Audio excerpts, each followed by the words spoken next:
Showbiz fanatics, Taylor Swift, abay napahanga. Sakat din dahil dito. But before that, of course, bago tayo magpatuloy sa ating updates for today's video, nais ko po muna magpasalamat sa lahat ng mga legit viewers, subscribers, at ang lahat ng mga legit na nagmamahal at sumusubaybay sa ating po mga videos. Maraming salamat po. So, kabi-kabilaan ng mga reklamo kasi ito po pag-uusapan natin is may tuturing na happy problem para sa lahat ng mga Katden fans at sa lahat po ng team ng HLA or Hello Love Again. Dahil marami na po mga reklamo ang natatanggap ng pamunuan ng GMA at ng ABS-CBN sa pagka-sold out ng ganun kadali ito pong yung mga movie tickets po ng HLA. So, according po sa news, almost 72 cinemas nationwide dito sa Pilipinas at ang binuksan dito sa Metro Manila, ang binuksan para po bigyang daan ang pelikula ni Miss Catherine Bernardo. So, sabi nga po ng isang isang nag-comment si Mr. Renato, sabi niya, going back to HLA movie, I was shook when I heard sa news on SM Cinema na nabasa ko sa X meron na pre-selling tickets last Friday. So, online, I checked sa SM Ticketnet and totoo meron nga pwede magpa-reserve. So, I grabbed that opportunity and I'm lucky na pasama ako sa first 100 na nakabook. 15 tickets yung binili ko for premiere night and binayaran ko through bank transfer. A few hours pass by, yung mga relatives namin sa Pinas. Ito po si Mr. Renato is manggagaling pa po siya ng Canada. So, uuwi po siya ng Pilipinas just to watch that movie. So, ganun po ka-supportive, ano? Ibig sabihin, talagang marami talaga tayong mga kababayan from Canada. Ang bababa or from other country, bababa pa ng Pilipinas para lang makapanood nito. Sabi niya, pahirapan na makapasok sa website. Ganun katindi ang impact ng HLA. Madami pa namang ticket pero karamihan doon 16 and 17 or hindi weekend. First time ko na experience magpa-reserve ng ticket. Naalala ko para akong manonood ng concert ni Taylor Swift. BTS and Blackpink ka lang magpa-reserve ng ticket 2 months prior to the date of concert. In case of HLA, 2 months din bago yung actual showing ng movie. Meron na palang ganito sa Pinas. Ayan, so ganito yung naging experience, which is isa rin yan sa mga usap-usapan ngayon dito po sa social media at sa isang sa mga SM malls, naglabas po sila ng statement na talagang sold out na nga ang mga tickets dito po sa HLA na magpapareserve, ano. So, sa ngayon, parang this is gonna be an early celebration for Katden Love Team or para kay Katrina at Alden Richards and of course sa ABS-CBN and GMA. So, ngayon, gumagawa po sila ng paraan just to get another parang batches para po para ma-send out kasi marami po talaga nagpapareserve para po dun sa dun sa mga tickets na ito. Pero katulad nga ng may ilan, no, para daw po ngayon lang daw di umano na experience ng SM malls na may mga ganitong pagkakataon na parang nagpapareserve sila ng tickets for the first day ng movie and also sa mga weekends na katulad po ng pangyayari sa concert nga ni Taylor Swift, diba? Si Taylor Swift po pag nag-concert po yan 2 months prior, sabi nga ni Mr. Renato, kailangan magpapareserve ka na ng tickets kasi nga nagkakaubusan. Ganon din po sa HLA.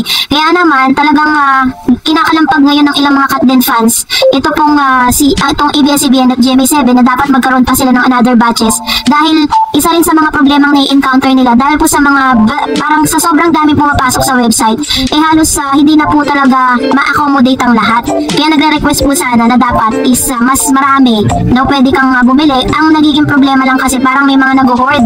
Yung nag-hoard po sila at sana lang wag pong gawin na parang bibili ka ng marami tapos ibibenta mo ng mas mataas.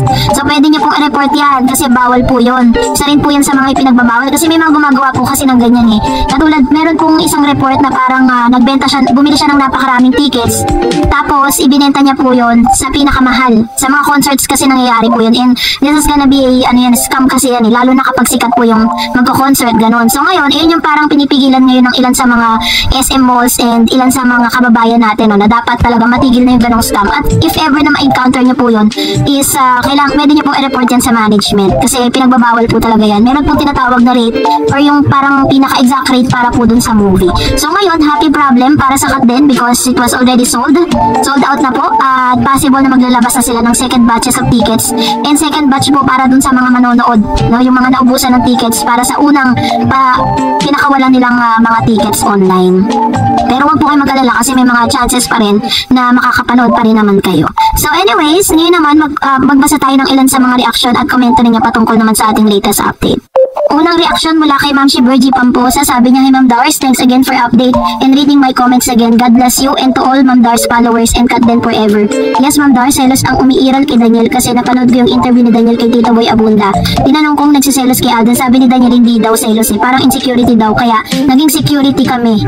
Lalo ni Catherine kay Daniel. Anyway Ma'am Dars, basta simulang nag-break up sila ni Daniel, talagang pinagpala ng Lord si siksik liglig na tumaapo si Miss Catherine. Ngayon number 1 siya, endorsement pero hindi papatalo mga fans.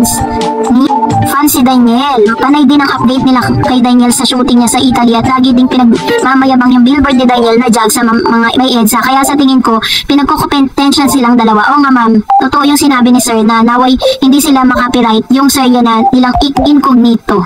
Basta ako ngayon naamoy ko na ang first day showing ng HLA ay aabot ng 1 billion. Kaya let's support Perkat din. God bless everyone. Ayan. So, sa ngayon pa lang po talaga kinikinita ko na babalik po yung pinaka top grossing film. Diba? Dati po kasi nagtala sila or sila po yung binigyan ng award na top grossing Filipino film ang Hello Love Goodbye.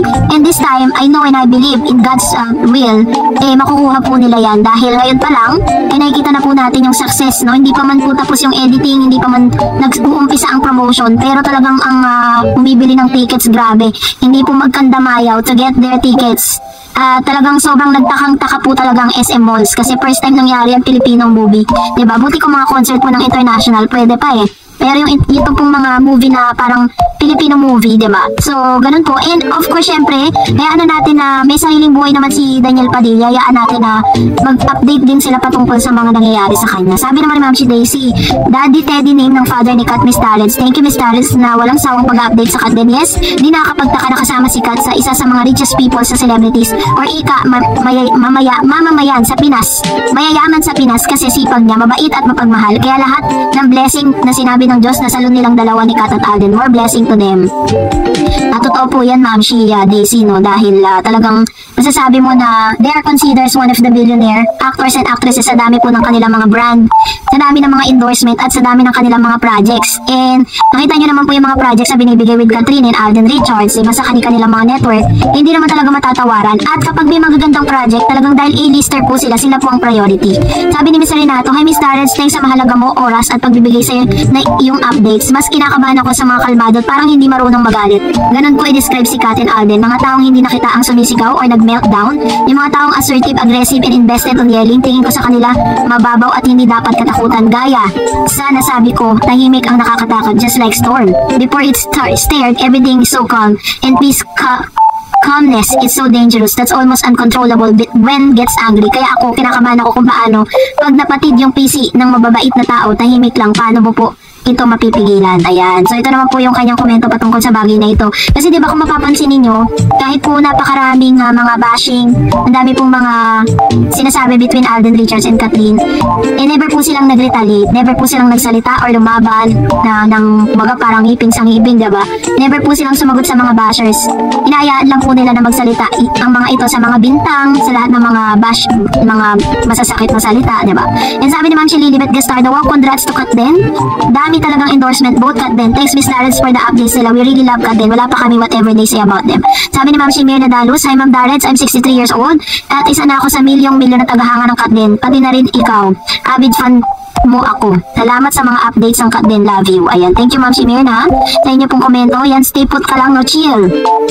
Sabi ni Ma'am Shirafil Versosa, God bless more and Catherine Alden. Hashtag hello love again. Hashtag pulang araw. Hashtag Kat din. And also, Ma'am si Maria Vivienne Rino. Both Alden and Kat are true good influencers.